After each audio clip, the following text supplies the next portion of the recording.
Hola, ¿cómo están? Hola, bien, ¿y tú? ¿Bien? ¿Todo bien? Todo bien. Bueno,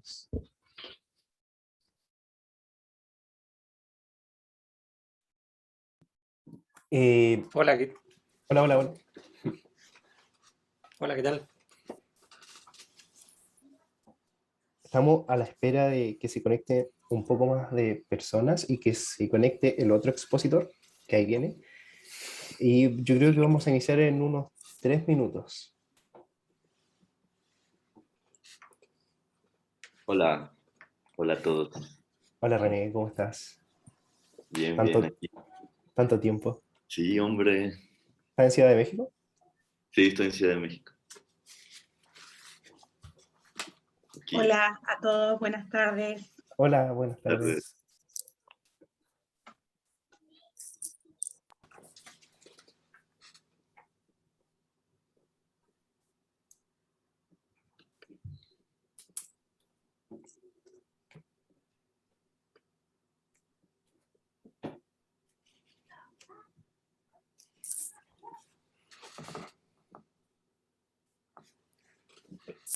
René. René, ¿en qué parte de la Ciudad de México estás? Estoy en la colonia del Valle. Colonia del Valle. Ah, ya, ok.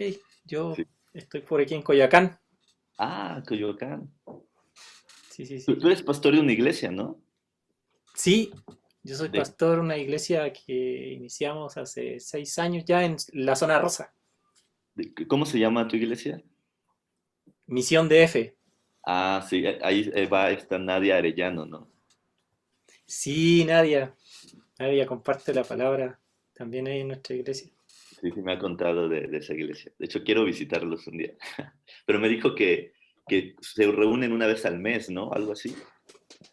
Pues ahora con la pandemia, lo que pasa es que en la zona rosa nosotros rentamos todo un piso de un edificio en Ya. la calle Londres, como a 2 cuadras del Ángel, pero pues no es muy grande, entonces por la cantidad de gente pues no queremos encerrarnos, entonces hacemos Zoom, video y una vez al mes en Chapultepec, que nos queda cerca de ahí. ¿Y cuándo es su próxima reunión presencial en Chapultepec? Pues el próximo domingo, el 21. Ah, no, Ah, sí, no, bueno, este no es el siguiente domingo. sí, sí, El sí. 21, sí, termina el calendario. Termina y empieza el otro, la temporada Adviento, pero sí, ese va a ser el último ahí en Ah, pues igual Chapultepec. ahí les acompañaré entonces. Vale, sí, te esperamos. Hay otros chilenos que van. Bueno, tú estuviste estudiando en Chile, ¿no? Sí, Pero eres mexicano, ¿verdad? Sí. sí, soy mexicano. Lo queremos como chileno. Te bien como chileno. A mí me quieren como mexicano acá, pero Ah, soy sí, chileno. Qué bueno, pues sí, cuando quieras ahí va, nos contactamos y por ahí en Chapultepec. excelente. Eh, bueno, les damos la bienvenida a esta mesa, que es la mesa de religión y ciencias sociales. Am, el formato va a ser una exposición, vamos a tener 3 exposiciones. La exposición de Fabián, que es profesor de historia de la Universidad de La Serena y está estudiando el doctorado en estudios americanos en la Universidad de Santiago. La exposición de René, que es antropólogo social de la Universidad de Yucatán en México. y también está estudiando el doctorado en estudios americanos, pero él al parecer ya está terminando su tesis doctoral. Y la exposición que voy a presentar yo, que estudié sociología aquí en Chile. Eh, entonces, si quieres, Fabián, tú puedes iniciar. Vamos a hacer las 3 presentaciones de corrido. Está habilitado para compartir pantalla. Albert, sí, puede empezar René, ¿eh? Puede empezar Ah, ya, René. sí, sí, sí. René, si Que quieres también tengo puede. un detalle que tengo que solucionar que me demoro 5 minutos, pero por eso me confié un Sí. poco. No, perfecto, ningún problema. Puede Gracias. iniciar René. La idea es que tengamos 15 minutos, un poco menos por presentación, si es que así lo desean. Vamos a tener las 3 presentaciones y después vamos a dejar unos 10, 15 minutos para que podamos recibir las preguntas de quienes nos están eh, mirando y escuchando hoy. Y obviamente si es que hay preguntas entre nosotros también las podemos ir haciendo. Así que René, te escuchamos cuando Pues, lo estemos. Te voy a decir que te queda un minuto cuando voy a abrir el audio y te voy a decir eso. ya. Igual mi internet está un poco raro, entonces ahí, sí, de repente como que me trabo, es por eso. Bueno, voy a compartir pantalla. A ver.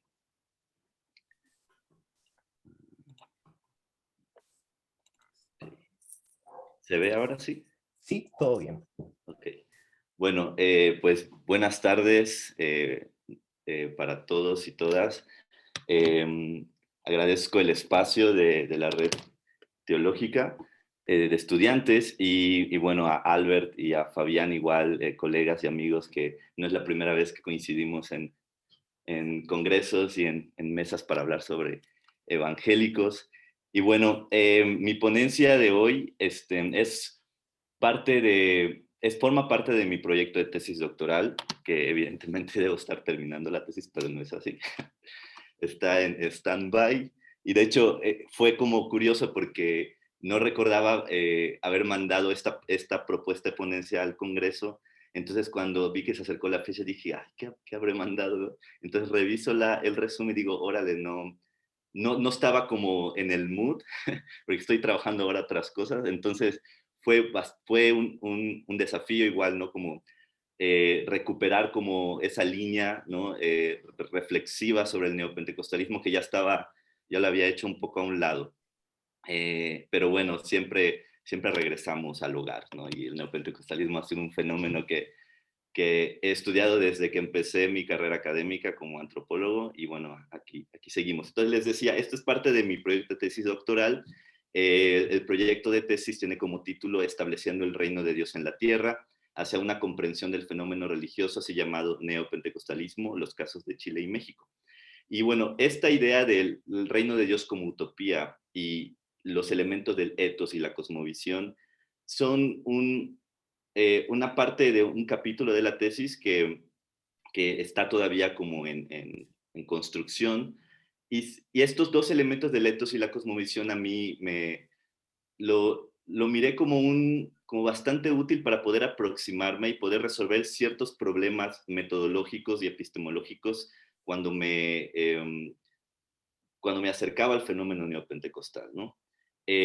Uno de los problemas era, bueno, ok, yo quiero abordar el fenómeno neopentecostal, quiero proponer una comprensión de este fenómeno en una perspectiva comparada entre Chile y México, pero mi problema era cómo aterrizar las conceptualizaciones que se han hecho de este fenómeno en la realidad empírica, ¿no? Cómo seleccionar organizaciones religiosas de corte neopentecostal, cruzar las coordenadas comparativas y ver qué coincidencias podríamos encontrar entre lo que estaba sucediendo en Chile y en México, ¿no? Como mi formación es de antropología social, evidentemente yo quería hacer una investigación etnográfica, ¿no? O sea, integrarme dentro de las comunidades religiosas, conocer sus estructuras organizacionales, ¿no?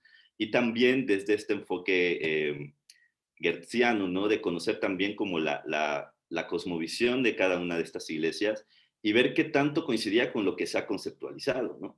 Por lo general, cuando uno escucha hablar del neopentecostalismo, lo primero tal vez, o las primeras cosas que se le vienen a la mente son de mega iglesias, ¿no? De una liturgia muy atractiva para las masas, ¿no? El uso de la tecnología, la música moderna, y el involucramiento sociopolítico, que es uno de los elementos que más se critica, que más se señala y también que se señala desde una posición bastante, vaya, con mucho sesgo, ¿no? Con mucho prejuicio, ¿no? Se acerca al neopentecostalismo, por lo general, sobre todo a los medios de comunicación se han acercado al neopentecostalismo desde estos estigmas, ¿sí? Entonces, una de mis intenciones con la tesis era poder clarificar qué entendemos por neopentecostalismo y también plasmar la diversidad que existe en el mundo evangélico, ¿no?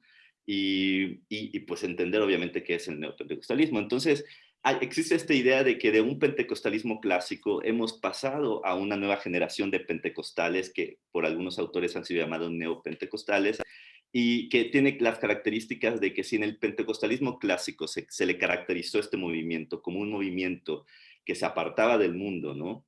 Con esta idea de la huelga social, en el neopentecostalismo ahora son una generación de evangélicos que se acomodan al mundo, y no solo se acomodan al mundo, sino que van y lo transforman, ¿no?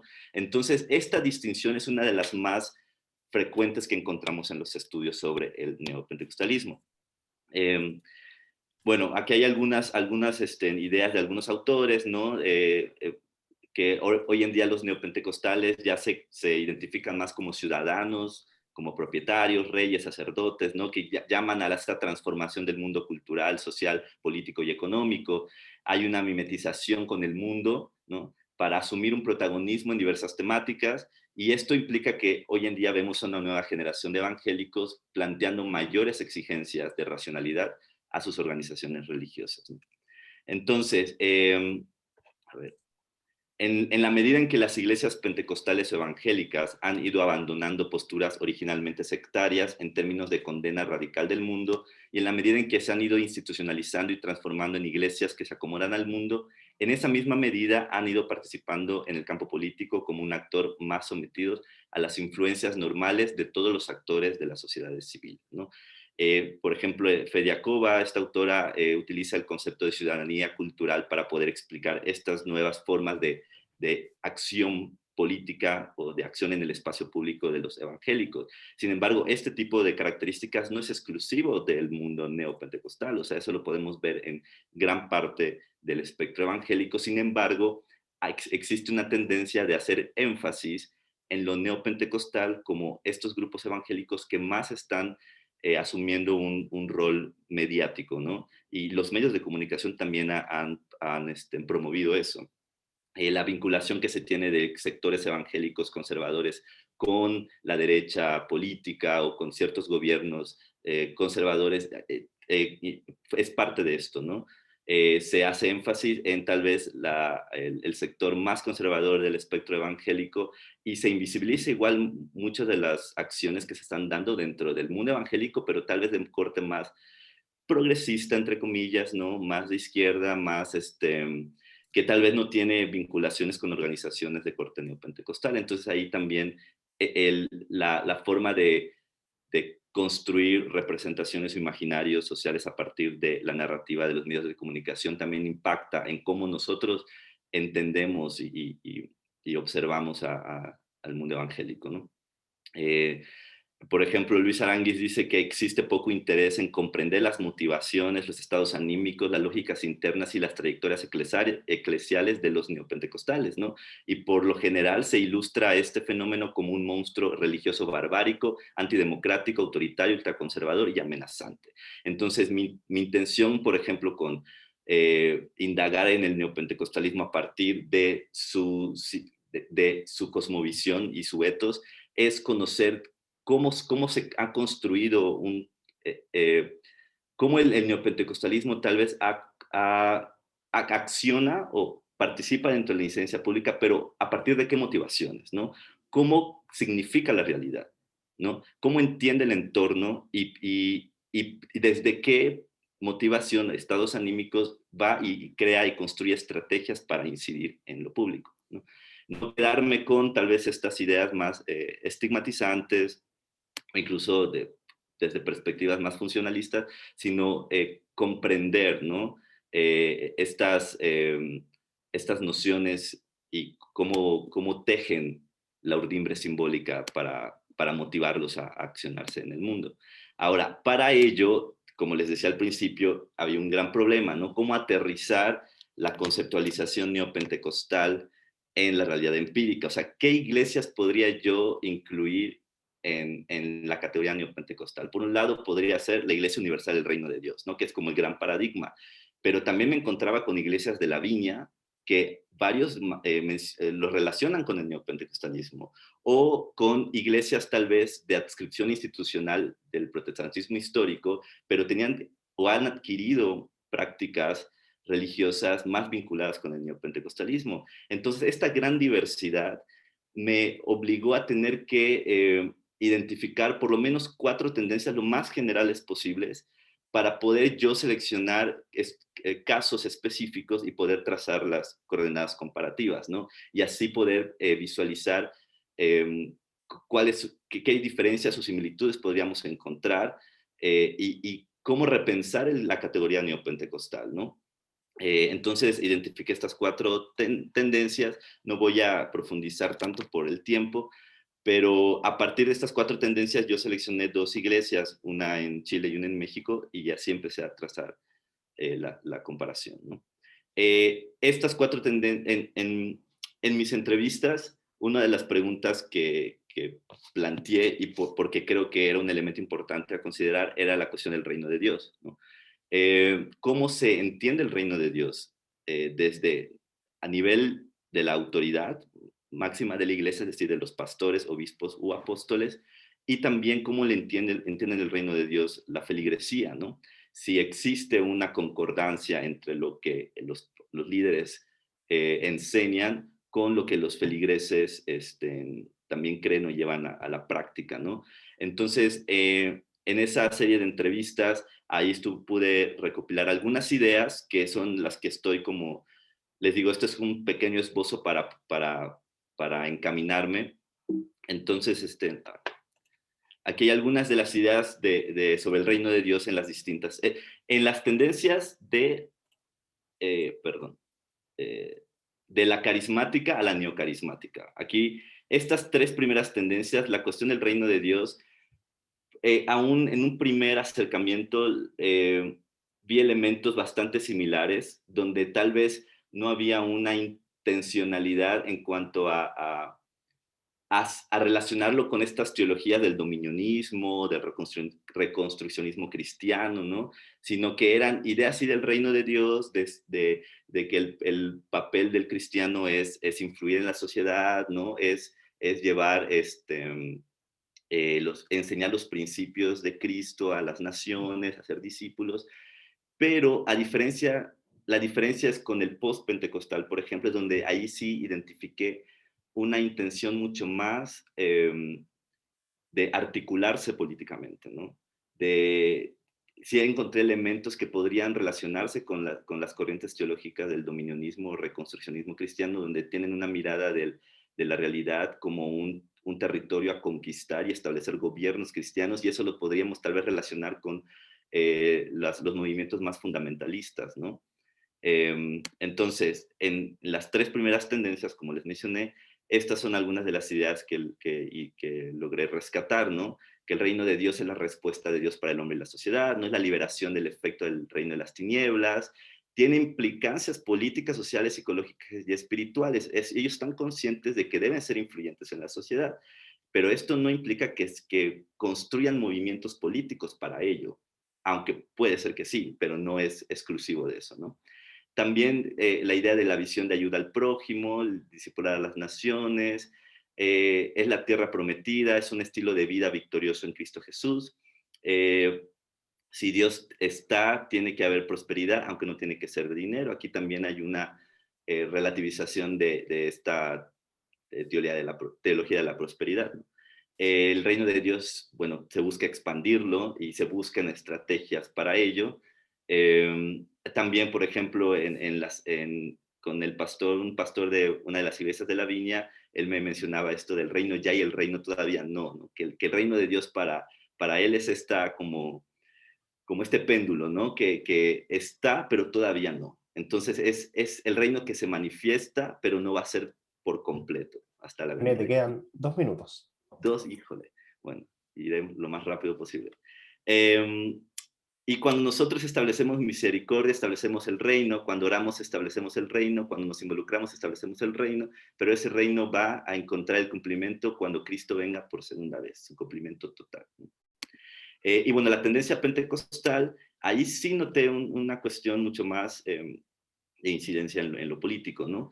Es instaurar principios y valores, ¿no? Se debe establecer en la tierra y nosotros como hijos debemos hacerlo, ¿sí? Es enseñar a la gente que hay una ordenanza que se ha dejado de lado y que nos permite ser partícipes de la eternidad. Esta idea del reino de Dios, o el establecimiento del reino de Dios, produce identidad, propósito y destino, y esto lo relaciono mucho con, por ejemplo, que es sobre todo la tendencia pentecostal, que aquí incluiría a la Iglesia Universal del Reino de Dios, a la Misión Carismática Internacional, que tienen estructuras organizacionales muy establecidas, ¿no? Muy rigurosas, y donde la idea de visión es un elemento muy presente, ¿no? Si no hay visión, la iglesia no tiene un camino al que seguir. Entonces, la visión es esto, al final del día es en ganar al país para Cristo, ¿no? Y ese es un lema que podemos encontrar en muchas iglesias, no necesariamente neopentecostales, pero aquí se construye todo un engranaje organizacional militante para poder cumplir con ese objetivo. Y bueno, Jesús lo establece, pero la iglesia prepara el camino. Ahora la pregunta es cómo se prepara el camino, y aquí es donde entran todas las estrategias, ¿no? Que se diferencian dependiendo de cada tendencia. Y bueno, ya para ir cerrando, que esta era una de las cosas más importantes, que parto desde la perspectiva de Gertz, ¿no? Como religión como sistema de símbolos, y el ethos como tono, carácter y calidad de vida de un pueblo, grupo social, el código de costumbres sociales y morales, y es el reflejo práctico de la cosmovisión. Ok. Bueno, la cosmovisión como el cuadro que un pueblo, grupo social se forja de cómo son las cosas en realidad, sociedades más abarcativas acerca del orden. Es decir, todo grupo social, bueno, exclusivamente el religioso que hablando, la sociedad y la realidad está en completo caos, ¿no? Entonces la cosmovisión busca darle orden a ese entorno, y para darle orden no solamente le da un significado a esa realidad, sino que también esos símbolos permiten moldear la realidad, ¿no? Y aquí es donde esto me permite a mí poder ir identificando estos distintos mecanismos que usan los grupos de corte neopentecostal para moldear la realidad. Y bueno, creo que aquí la dejamos. Gracias. Muchísimas gracias, René, por tu exposición. Salieron temas bien interesantes. Y ahora podemos pasar a la presentación de Fabián. Fabián, tienes 15 minutos. Así que puedes comenzar cuando quieras. Muchas gracias, Albert. Bueno, ahora sí, resolví mi problema. Ya. Bueno, buenas tardes. Gracias por la invitación. Bien, la ponencia se titula Campos desbordados, fronteras liminales. Aportes al estudio del fenómeno religioso latinoamericano desde la estrategia de la individuación. Esta presentación se enmarca, así como bien dijo René, también es como de mi proyecto de tesis doctoral, aunque cabe señalar que yo estoy recién armando mi tesis doctoral. De hecho, estoy en el proceso de que mi tesis sea aprobada, de que mi proyecto de tesis sea aprobado, mejor dicho. Y es una tesis que aborda el fenómeno de los sin religión. Sin embargo, a partir de esta primera reflexión, yo la reoriento un poco para los efectos de esta mesa, que sin duda tiene mucha relación. En primer lugar, voy a partir contextualizando un poco las tres grandes tendencias que definen el paisaje religioso en América Latina. En primer lugar está el proceso de la desinstitucionalización. En segundo lugar está la circulación religiosa como un modo de relacionarse con las creencias. Y en tercer lugar está la posibilidad de pensarse fuera de toda creencia con formato religioso. Estas tres tendencias son presentadas por Marimachi y Jiménez. Estas serían las tres tendencias que en el fondo caracterizan el paisaje religioso actual de América Latina. Y esto es posible verlo a nivel empírico a partir de estos registros estadísticos.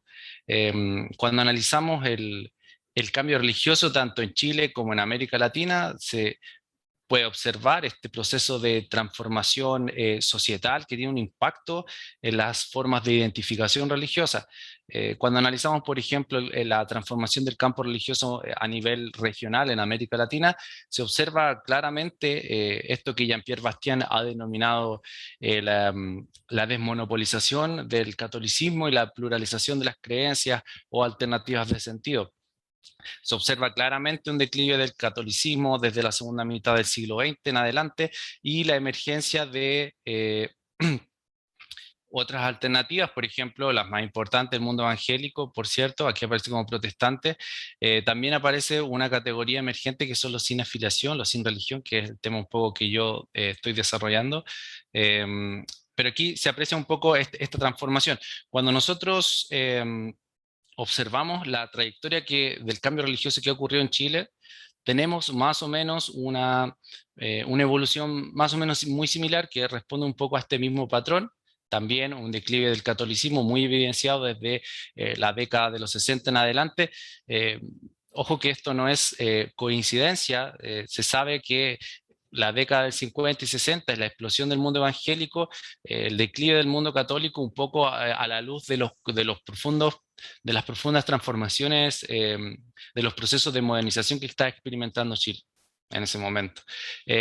Solamente para señalar, en el último tiempo, sabemos que este crecimiento del mundo evangélico se podría decir que está un poco estancado, perdón, considerando el ritmo de crecimiento exponencial que había tenido.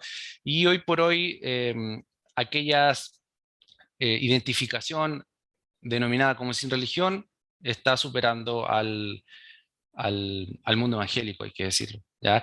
De tal manera que mi pregunta inicial es, en el fondo, ¿estamos utilizando las categorías más adecuadas para entender el fenómeno religioso, tanto en Chile como en América Latina? Considerando sobre todo que es común hoy por hoy en la academia escuchar algunas definiciones de algunas categorías que, por ejemplo, nos hablan de la pertenencia sin creencia, la creencia sin pertenencia, la misma religiosidad a la carta, un poco todas estas categorías que dan cuenta de un paisaje más bien de desregulación religiosa, de privatización de lo religioso, de mercantilización de lo religioso. Me parece que esto lo hemos escuchado en los últimos años. Sin embargo, yo me pregunto, y este es un poco el fondo de mi ponencia, si son las categorías más adecuadas, tomando en consideración que son categorías importadas de otros contextos sociohistóricos, principalmente Norteamérica o Europa en este caso, y sobre todo teniendo en consideración el sustrato cultural que tiene nuestra región, nuestro país respecto a la matriz, en el fondo, esta matriz que se caracteriza, perdón, por ser de raíz más holista, cosmológica, relacional, va a decir Pablo Semán. Teniendo en cuenta todo esto, mi principal argumento es un poco llamar a la reflexión, repensar las categorías que estamos utilizando para objetivar el fenómeno religioso en general, no solamente el del mundo evangélico, objetivar un poco las categorías que usamos para describir las identificaciones religiosas. Si estamos hablando de un proceso de desinstitucionalización, yo me preguntaría ¿en qué momento América Latina se institucionalizó realmente? ¿Existió una institucionalización propiamente como tal, teniendo en consideración las expresiones que han existido ajenas a la lógica institucional, que podemos decir que la religiosidad popular representa, es el ejemplo más representativo. Entonces, con todas estas preguntas, un poco es un poco mi argumento, lo que quiero presentar. Si me queda tiempo, voy a presentar mi propuesta, en el fondo, que es una propuesta que alude a una estrategia que trata de vincular las experiencias cotidianas religiosas dentro del entramado societal, que es un poco la estrategia de la individuación. Pero para poder defender este argumento un poco, voy a brevemente hacer una revisión crítica de las principales respuestas elaboradas desde las ciencias sociales para abordar el fenómeno religioso. Estas propuestas, va a ser una revisión muy breve, son principalmente las matrices más predominantes que se han instalado desde la academia para tratar de explicar el fenómeno religioso en general. El examen de estos fenómenos, de estos momentos sociológicos y marcos conceptuales, nos va a conducir a establecer los factores subyacentes que a mi juicio repercuten en el tratamiento teórico metodológico que obstaculizan una comprensión adecuada del fenómeno religioso en general. Y esto tiene una incidencia también, no solamente a nivel epistemológico, sino que también en el tratamiento de los conceptos. En primer lugar, para no alargarme mucho, está la teoría de la secularización.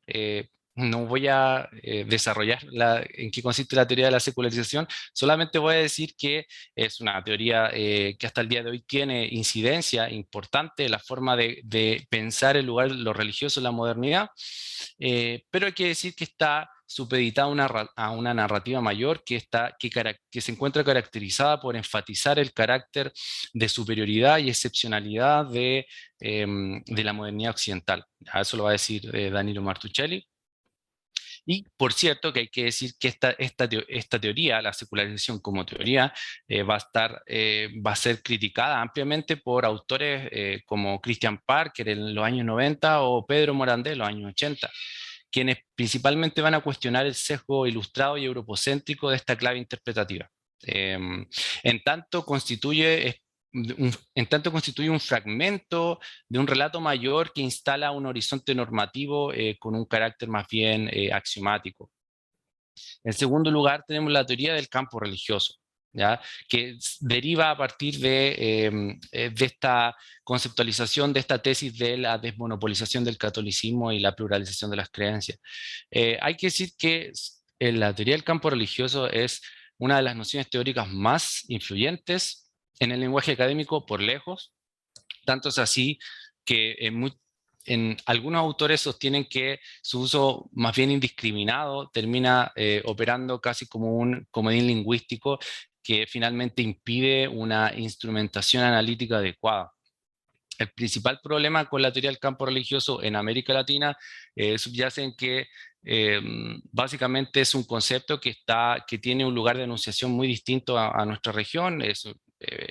Fue elaborado por Pierre Bourdieu para explicar las dinámicas religiosas del catolicismo en el espacio francés, básicamente, pero el problema es que ha sido un poco incorporada muchas veces de manera crítica acá, y esto finalmente impide, sobre todo, principalmente el campo religioso presenta problemas para objetivar prácticas, experiencias religiosas que tienen una duración más bien esporádica y que en el fondo transitoria. Principalmente esa es una de las principales críticas que se le hace a la teoría del campo religioso, y esto se observa principalmente con estudios que analizan el movimiento Nueva Era principalmente, y que en el fondo apelan a una adscripción militante con pocos grados de vinculación. En esos contextos la teoría del campo religioso presenta problemas en su rendimiento teórico, digámoslo así. En tercer lugar, el paradigma del rational choice y el mercado religioso es una propuesta, un enfoque teórico que viene de Norteamérica y que supone una cierta ontología del ser humano, y de las acciones humanas en tanto estas se entienden como independientes de las estructuras sociales. ¿Ya? Esto es como la principal crítica que se le hace a la teoría del rational choice y al mercado religioso, en el fondo que las personas seleccionan, maximizan sus decisiones, minimizan sus costos, sin considerar otros factores más estructurales netamente, que eso es muy importante en América Latina. Y en cuarto lugar está la famosa tesis de la desinstitucionalización religiosa, que hoy por hoy es la tesis consensuada para abordar el fenómeno religioso en América Latina.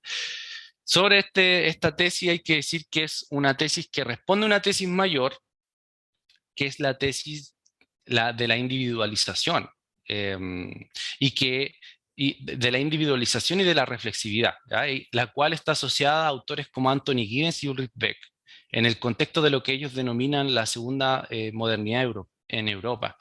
Y lo que básicamente significa la individualización es una reorientación institucional hacia el individuo, con el objetivo de que éste sea capaz de asumir y trazar su propia trayectoria biográfica. Eso es básicamente la individualización. Esto es muy problemático importarlo a nuestro contexto, principalmente porque la relación histórica de los individuos en América Latina y sobre todo en Chile con las instituciones es muy diferente a lo que ocurre en Europa.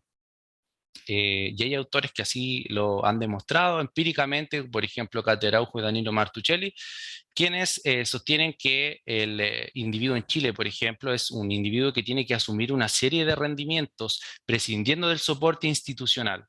Y que en este sentido las instituciones son vistas más bien como un recurso pragmático a movilizar, pero que en ningún momento constituyen el eje, el sostén del individuo que utiliza para enfrentar sus desafíos.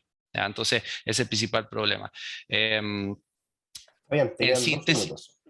sí, justo iba a decir, en síntesis, esto tiene una repercusión a nivel teórico, porque lo que acabo de mencionar es más bien a nivel epistemológico, pero esto tiene una consecuencia y una bajada al nivel del tratamiento de los conceptos que usamos para explicar la religión.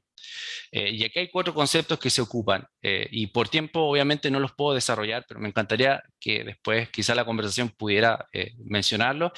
Y el problema recae en la forma en cómo entendemos estos conceptos, en la forma en cómo se organiza la religión, la forma en cómo, dónde está lo religioso, la forma en quién en el fondo produce religión, en qué espacios, cómo se organiza y cuáles son los alcances principalmente. Y ya para terminar, eh, solamente cierro con un poco, la propuesta que yo busco es un poco articular estas visiones que pendulan entre visiones extremadamente institucionales, que ven y que en el fondo entienden lo religioso desde lo institucional, que eh, asignan una identificación religiosa desde lo institucional, pero por otro lado también pendula en los estudios que solamente entienden lo religioso desde el ámbito fenomenológico.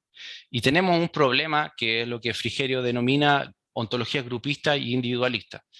Son estos dos extremos de entender fenómenos religiosos. Mi propuesta para terminar es un poco articular una lógica más bien de espacios intermedios, de espacios de conexión, que es lo que se denomina la lógica intersticial. Y aquí también utilizo en complemento la estrategia de la individuación, que también por tiempo no puedo desarrollar, pero con esto termino. Gracias. Muchísimas gracias por tu presentación, Fabián. Eh, yo voy a presentar ahora. Voy a intentar ser breve para que podamos tener unos cuantos minutos de discusión al final. Así que, bueno, lo que yo les voy a presentar es parte de mi tesis de pregrado, se llama Evangélicos en la esfera pública chilena, un análisis del proyecto político de la bancada evangélica.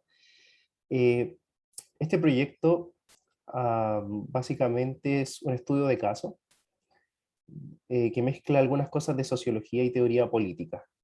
Se orienta por 3 preguntas centrales. La primera, que en general, ¿cuáles son las expresiones públicas de la religión que el Estado liberal debería permitir o excluir para asegurar su adecuado funcionamiento? La segunda es, y ahí está cómo tiene que ver con el caso particular, ¿cuál es el contenido de los depósitos conceptuales a los que recurrieron los integrantes de la bancada evangélica para representar y defender su proyecto político durante el periodo 2017-2019? En principio iba a leer un escrito, pero para poder ahorrar un poco de tiempo voy atendiendo a las ideas centrales.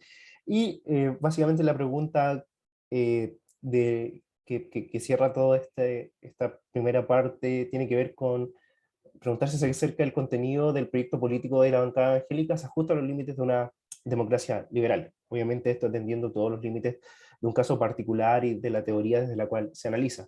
En este sentido, la hipótesis sostiene que el proyecto político de esta bancada se agotó durante su existencia, entre el 2017 y el 2019, en la defensa de una limitada comprensión religiosa y moral de algunos asuntos valóricos, expresado públicamente a través de un discurso incomprensivo de la pluralidad moral de una sociedad democrática que ambicionó limitar y aún más prescribir la manera en cómo se deben desarrollar los proyectos vitales de la ciudadanía. El marco conceptual, partí de la idea de John Rawls sobre la presencia de la religión en la esfera pública. Aquí también tiene que ver con el cuestionamiento que se hace a las teorías de la secularización y la limitada capacidad explicativa que ofrecen en torno a la presencia del fenómeno religioso en la modernidad. Entonces él menciona esta idea de que hay ciertas doctrinas comprensivas, lo que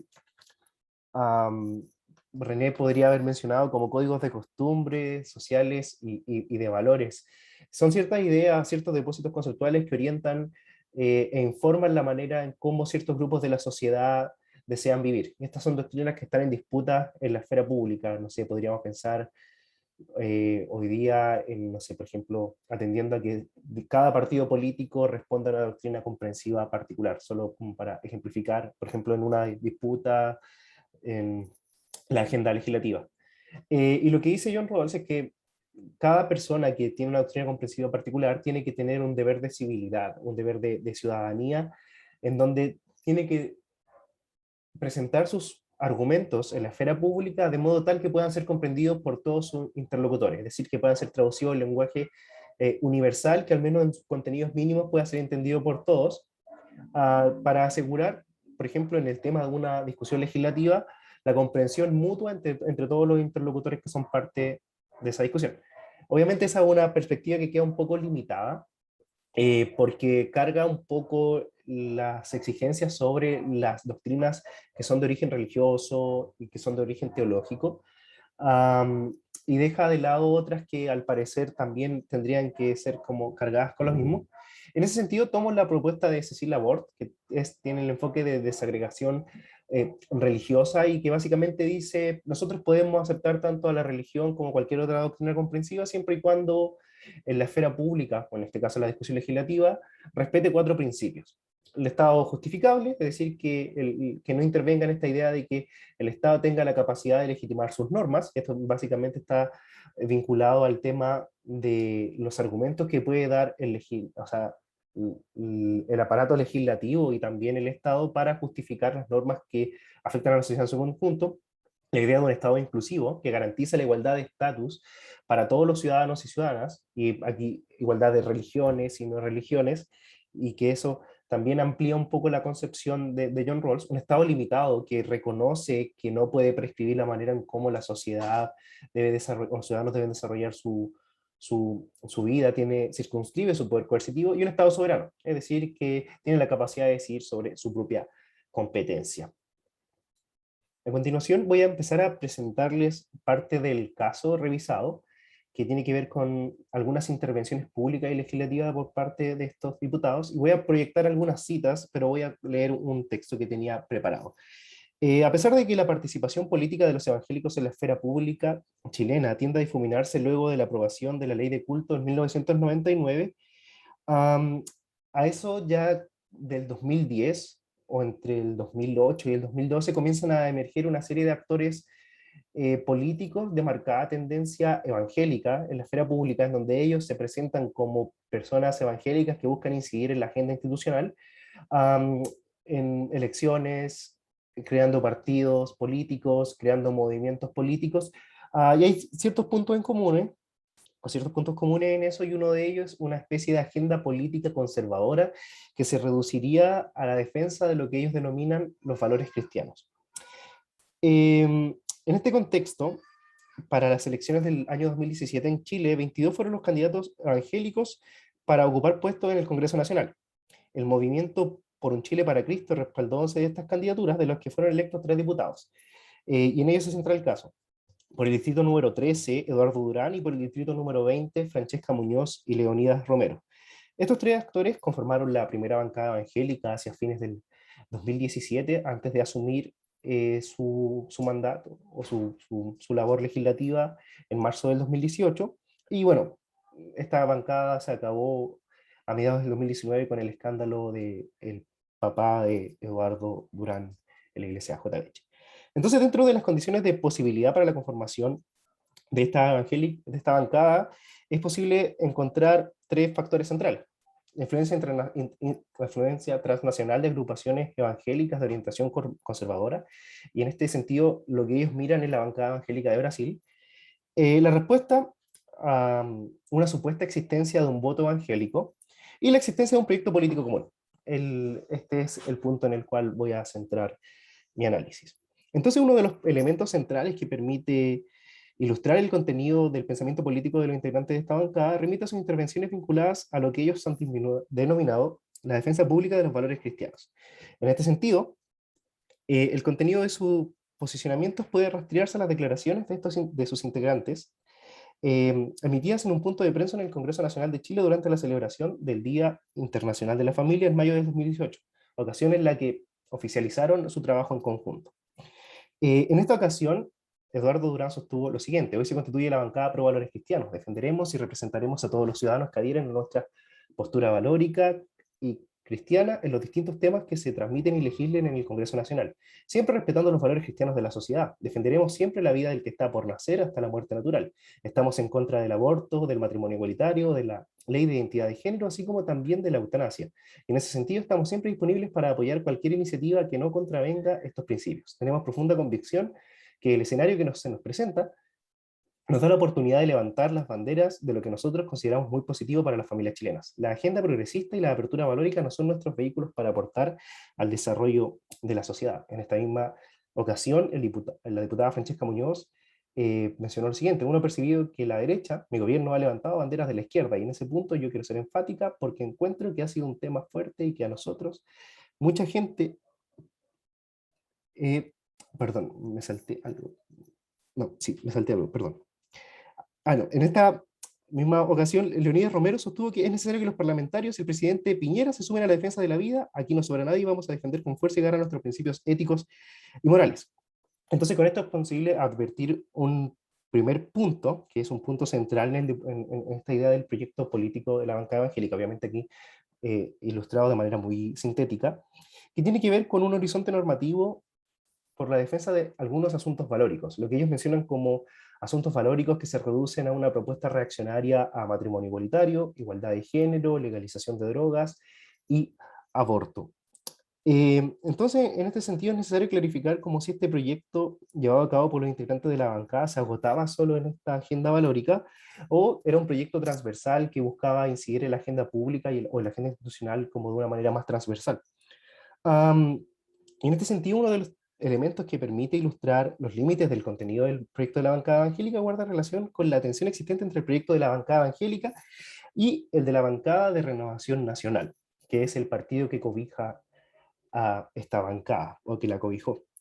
Entonces, en esta línea, algunas de las diferencias con el proyecto político del actual partido de gobierno en Chile se evidencian en el contexto de la aprobación de la ley 21.120, que reconoce la protección del derecho a la identidad de género, ocasión en la que la bancada de RN se posicionó a favor de esta iniciativa. Pese a ello, con ocasión de esta discusión, Francesca Muñoz sostuvo lo siguiente: sí, uno ha percibido que la derecha, en Renovación Nacional, mi gobierno, ha levantado banderas de la izquierda, y en ese punto yo quiero ser enfática, porque encuentro que ha sido un tema fuerte y que nosotros, a mucha gente que yo represento, nos ha decepcionado. Entonces, con esto, yo he sido enfática al hacer el llamado a levantar las banderas que representan nuestros principios y valores cristianos, que también le hacen a la sociedad. Entonces, en este mismo contexto, el diputado Durán sostuvo que la bancada pro valores cristianos, conformada en el seno del Partido Renovación Nacional, declaramos enfáticamente que el proyecto de ley de derecho de identidad de género no es un buen proyecto ni que le haga bien al país, mucho menos a los niños a los cuales se les quiere involucrar con un adoctrinamiento desde el colegio para que ellos tengan confusión de lo que es la verdadera identidad sexual de niño o niña. y así en adelante propender a un cambio de cultura en nuestro país, lo que es nefasto a todas luces. Con todo, la información hasta aquí expuesta permite sugerir que los límites del proyecto político de la bancada evangélica no serían completamente afines al proyecto de su domicilio partidario, sino que más bien los límites de su proyecto se diferenciarían en estas cuestiones valóricas. Am, en un sentido similar, el diputado Leonidas Romero, al ser consultado por su posible migración dentro del sistema de partidos debido a la avanzada de una agenda institucional de carácter progresista al interior de Renovación Nacional, sostuvo lo siguiente: yo pertenezco a Renovación Nacional, soy de este gobierno, los proyectos de ley que van en beneficio de la comunidad los apruebo y los respaldo totalmente.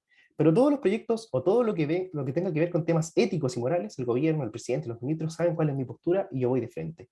Yo no soy escudero de nadie, yo creo y creí en este gobierno, por eso sigo trabajando con ellos, pero como lo mencioné, los temas valóricos para mí son intransables.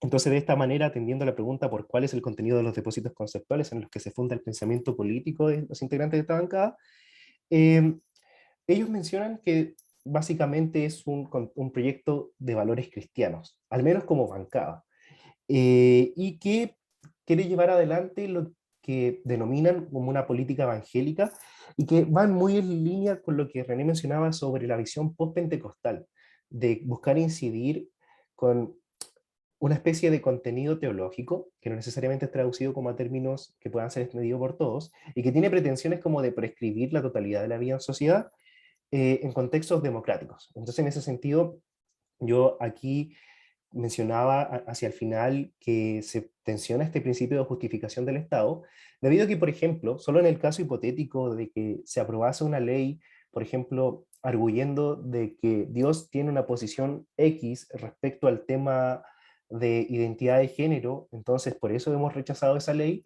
sería complicado que el Estado pueda justificar eso ante todos sus ciudadanos. Entonces, ese es uno de los principios que se tensiona con este tipo de discursos que muchas veces están en circulación en la esfera pública, sobre todo en este caso, en el cual se puede, o lo intenta ilustrar sintéticamente en virtud del tiempo.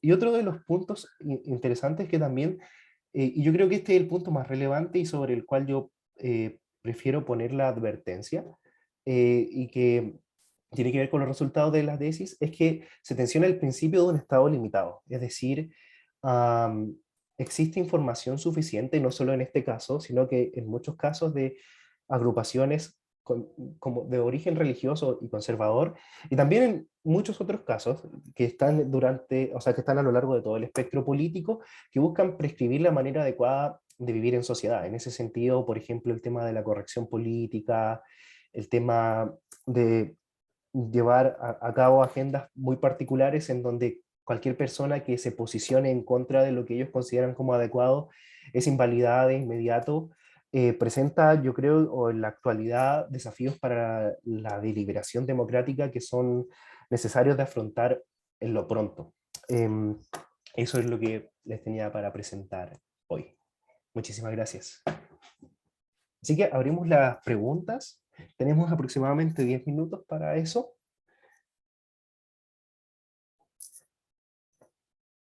Si es que la audiencia tiene preguntas, consultas. Yo quisiera hacer unas preguntas a ustedes.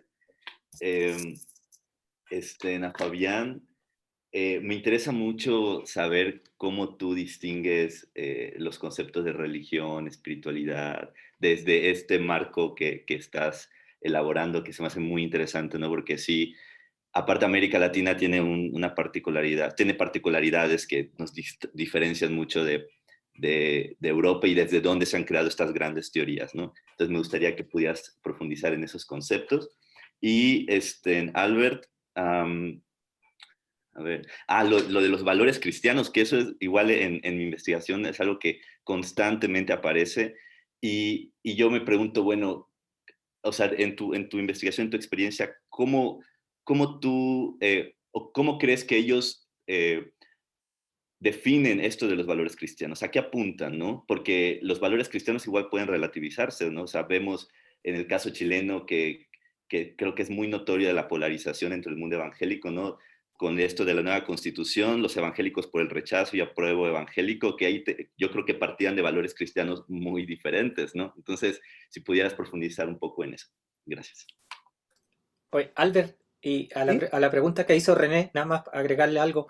¿Qué entienden por moral la bancada o los evangélicos chilenos? ¿Cuál es su concepto de moral? Porque me llama la atención eso con las declaraciones que emiten. Nada más eso. Sí, Fabián, si quieres, puedes responder tú primero. Y espera, antes de eso, voy a sumar una pregunta a Fabián. Em, ¿Cómo podemos estudiar el pentecostalismo desde esta lógica intersticial? Que me llama muchísimo la atención porque muchos de los estudios sobre el pentecostalismo se reducen a iglesias o instituciones, y algunos han buscado apuntar al tema del individuo, pero también asumiendo que como toda esta pluralidad denominacional se hace complejo. Pero ¿cómo podemos pensar en una agenda investigativa desde la lógica intersticial en el pentecostalismo chileno, yo diría? Ya. Voy a responder eso último, Albert, porque justamente a propósito de un libro que estoy leyendo, que es que es el de Alan Anderson, El Pentecostalismo, plantea algo que es más o menos similar a un poco a la reflexión que quiero hacer a partir de tu pregunta. Dice que este autor señala que un gran problema para estudiar el mundo pentecostal es considerarlo como una institución. Y precisamente este autor plantea que es más bien un movimiento. Y ese es un primer punto de partida, porque la centralidad del pentecostalismo está en la experiencia del Espíritu, que es básicamente ese punto, el factor unificador de todo el mundo pentecostal, que sabemos que es como demasiado heterogéneo. Entonces, la estrategia en términos de operacionales, por llamarlo así, es cómo, un poco la gran pregunta es cómo yo puedo encastrar la experiencia del espíritu dentro de una trama sociohistórica. Ese es un poco el rollo que tengo yo, en el fondo, no solamente del mundo pentecostal, sino de cualquier otra religiosidad. Pero otra clave para poder entrar es un poco un componente que subyace en el pentecostalismo, que es esta matriz holística, holista más bien, en el sentido de que los movimientos pentecostales que finalmente se desarrollan con mayor fuerza fuera de Norteamérica y Europa, sabemos que el mayor crecimiento de pentecostalismo ocurre en Asia, en África subsahariana y en América Latina, tienen como común denominador esta visión no cartesiana, como no occidental, es decir, esta visión que no distingue entre lo sagrado y lo profano. Esta visión holista, en el fondo, que en cualquier momento el espíritu aparece, el espíritu puede estar en espacios seculares. De hecho, no hay esa división, en el fondo, del espacio secular y del espacio sagrado. Entonces, ese componente holista es el componente clave que finalmente desarma esta lógica institucional. Y aquí enlazo un poco con la pregunta de René. El problema de la definición de religión, eh, a mi juicio, obviamente entendiendo el aporte que ha hecho, por ejemplo, la sociología para poder entender la religión desde el componente de esta comunidad moral que decía Durkheim, por ejemplo, o que tú mismo mencionaste, Goetz, que es como lo entiende como un sistema simbólico. Un poco el problema de estas visiones de la religión es que, y esto lo plantea Alejandro Frigerio, es que están predominadas por un paradigma que él denomina que es el catolicéntrico. De hecho, Parker también habla de eso. De hecho, Parker habla más bien de que los estudios de la religión en América Latina están dominados por un paradigma eclesiocéntrico. ¿Y que eso qué significa? Que es básicamente que lo religioso se entiende a partir de ciertos presupuestos y que determinan finalmente qué es lo religioso. ¿A qué me refiero? Que lo religioso es básicamente un conjunto de creencias que están sistematizadas bajo un dogma, bajo un libro sagrado, y en la medida en que no cumple con ese requisito, no puede ser llamado religión. Ese es un primer obstáculo. El segundo obstáculo dice relación con creer que la religión presupone la existencia de grupos estructuradamente homogéneos, con una adscripción institucional declarada. Ese otro elemento que obstaculiza finalmente y que invisibiliza un montón de expresiones que la empiria, que sí efectivamente pueden ser consideradas religiosas. Y el otro elemento que limita las definiciones tradicionales o canónicas de lo religioso, dice relación que lo religioso es una designación por parte de la institución.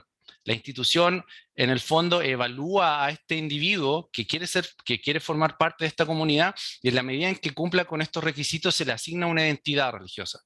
Entonces, una mirada completamente institucional, ¿ya? Em, eh, Eso creo que son los elementos principales que obstaculizan el sentido de lo religioso. De hecho, a mí me gusta mucho, hay una definición de Alejandro Frigerio, que él aboga por una definición minimalista de religión. Él dice, la religión es una red de relaciones que establecen los individuos con poderes o agencias suprahumanas. No dice cómo, tampoco dice la finalidad. Entonces, esa definición, que es completamente minimalista, es un buen punto de partida porque me permite visibilizar y articular estos vínculos con lo sagrado, no sé dónde, no sé cuándo, no sé de qué manera. Eso un poco. Ahora, rápidamente, respecto al concepto de espiritualidad, por ejemplo, ahí hay otro problema. El concepto de espiritualidad ha tenido en las últimas décadas una relevancia importante en el uso que se le dio en la Academia de Habla Inglesa para abordar el fenómeno de la nueva era, los nuevos movimientos religiosos a partir de los 60 en adelante. Y ahí hay un problema porque se sabe que el concepto de espiritualidad ha existido siempre, siempre se ha hablado de espiritualidad, pero yo estoy hablando netamente en el contexto de investigaciones de las ciencias sociales e investigaciones empíricas. En investigaciones empíricas, el uso del concepto de o la categoría de espiritualidad tiene muy poco tiempo, es un concepto, una categoría muy nueva, un par de décadas, a propósito de la nueva era. Y el problema que tiene es que su uso tiende un poco a concebir una vinculación, un tipo de religiosidad que prescinde de la institución. Y aquí caemos como en el otro extremo que yo decía, que es como hay como una suerte de hipertrofia de las capacidades de la autonomía del individuo para poder seleccionar, para poder construir su sistema de creencias. Y eso es un poco, esto también lo menciona Frigerio. Frigerio dice que el uso, como el mal uso del concepto de espiritualidad lleva a una suerte de sesgo que le denomina el sesgo autonómico, y que un poco es una visión que sobreexalta la capacidad, la autonomía del individuo para poder decidir qué es lo que quiere creer por sobre lo institucional.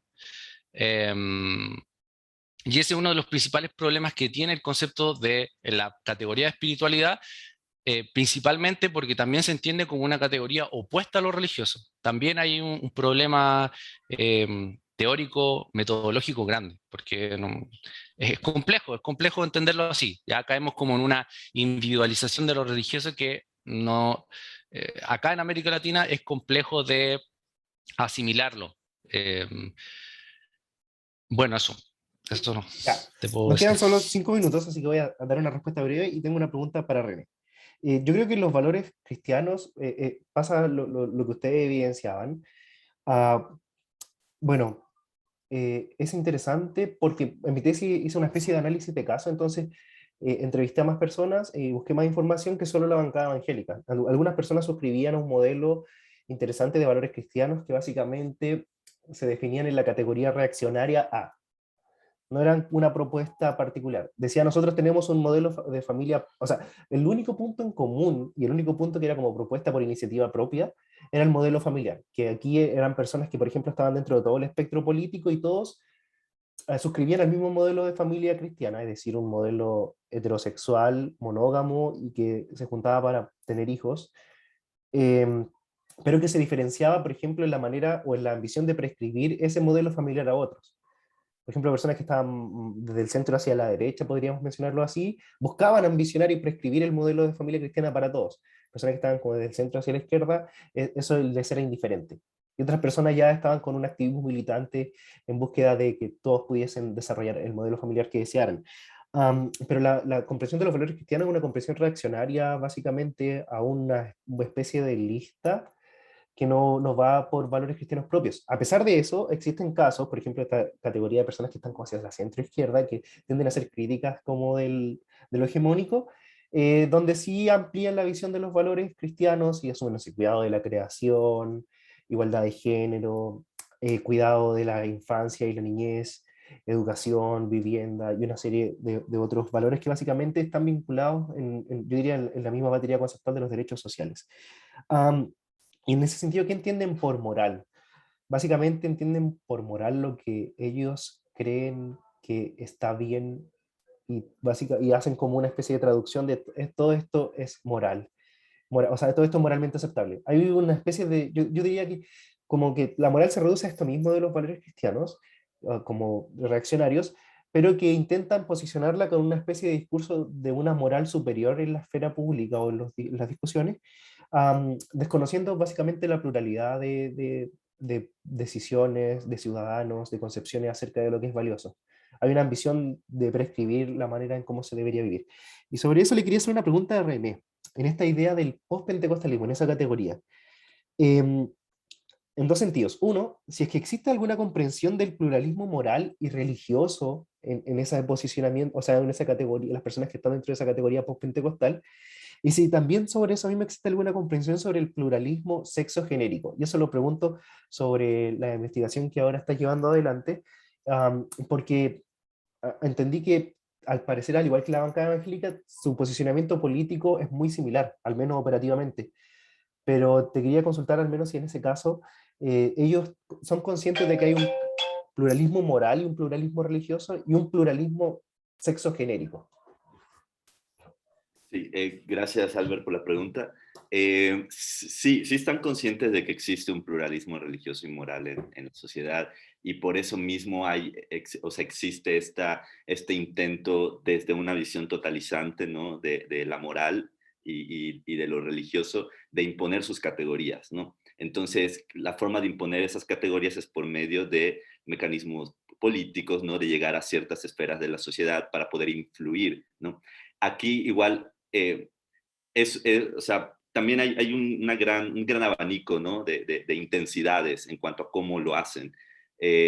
Pero, por ejemplo, si nos apegamos mucho porque existen iglesias que tienen mucha influencia del reconstruccionismo cristiano, que es una corriente teológica promovida por Gary Norton, un norteamericano, en el que ha influido mucho a la derecha estadounidense, pero la más radical, ¿no?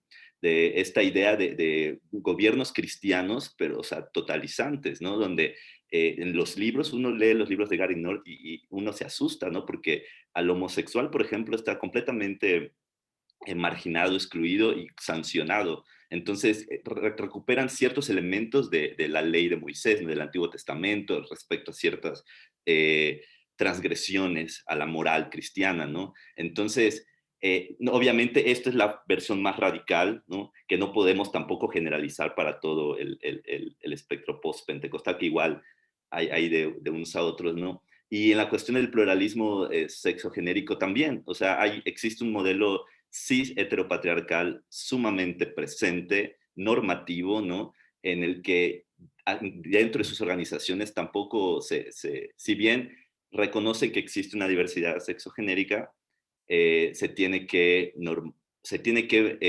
orientar al modelo cis heteropatriarcal, ¿no? Esa es como una de las intenciones de estas organizaciones. Muchísimas gracias, René. Y tenemos una pregunta de Israel. Con esa pregunta y la respuesta, evidentemente, cerramos esta vez. Hola, buenas tardes, muchas gracias. Agradezco a los expositores sus presentaciones. Los saludo acá desde Valparaíso, Chile. Tengo una pregunta y me hacía mucho sentido. Estaba pensando en mi propia iglesia. Que en este caso yo participo en la Iglesia de Dios Misiones Mundiales, una iglesia de origen carismático pentecostal de Estados Unidos, de Cleveland, muy similar a la Asamblea de Dios, de estos movimientos de Azusa del siglo XIX. Llegan los años 50 acá a Chile, se establece como una iglesia pentecostal como tal, pero al pasar del tiempo yo veo ahora que si bien tenemos una denominación, hay obispo y toda una estructura, hay mucho realce, por ejemplo, de que cada congregación en un momento asociaba al templo, al lugar físico, y ahora como asociada a la comunidad, da mucho más realce al nombre de la iglesia o congregación.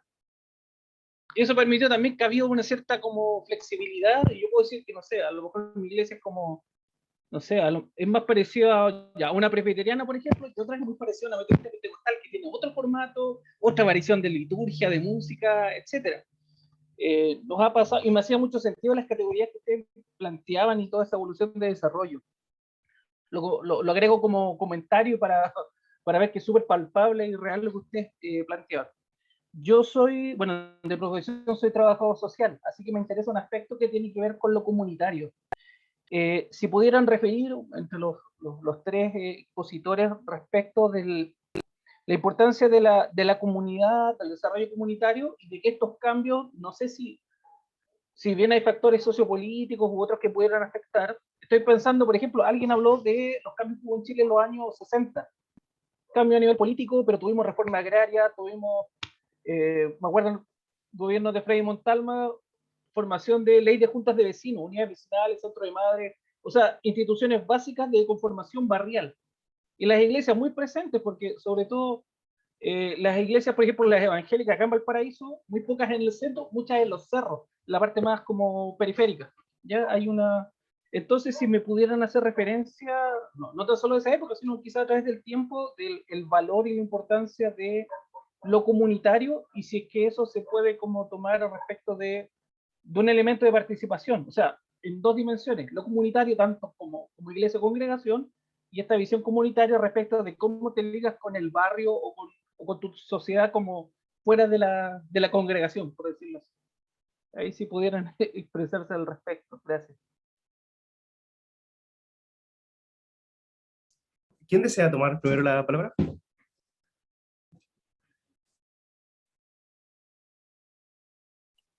Bueno, si nadie quiere, yo. Bueno, lo de la comunidad, justo bueno, en mi experiencia en campo, creo que la tendencia que más pude como visualizar este sentido de comunidad fue la neocarismática, ¿no? Que yo la entiendo como son estas organizaciones que de alguna manera heredaron muchos de los elementos del movimiento carismático de la década de 1960, ¿no? Y que han intentado, si bien no tienen esta característica de apartarse del mundo, sin embargo sí han intentado como no vincularse directamente con los procesos sociopolíticos a su alrededor, ¿no? O vincularse con algún sector político en específico, ¿no? Sino tienen esta idea de crear comunidad, ¿no?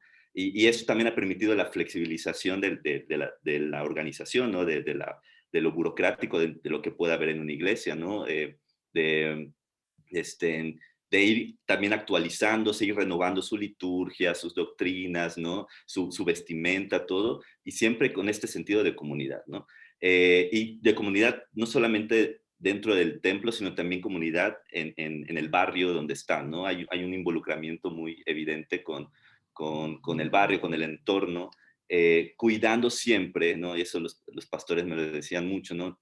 Dice, yo aquí en la iglesia yo tengo pañuelos verdes y pañuelos celestes, pero yo no puedo emitir ningún tipo de postura respecto al aborto, ¿no? No puedo usar el púlpito porque eso ya estaría yo como, de alguna manera, no uso la palabra manipulación, pero como interviniendo, ¿no? En las posturas morales de los feligreses.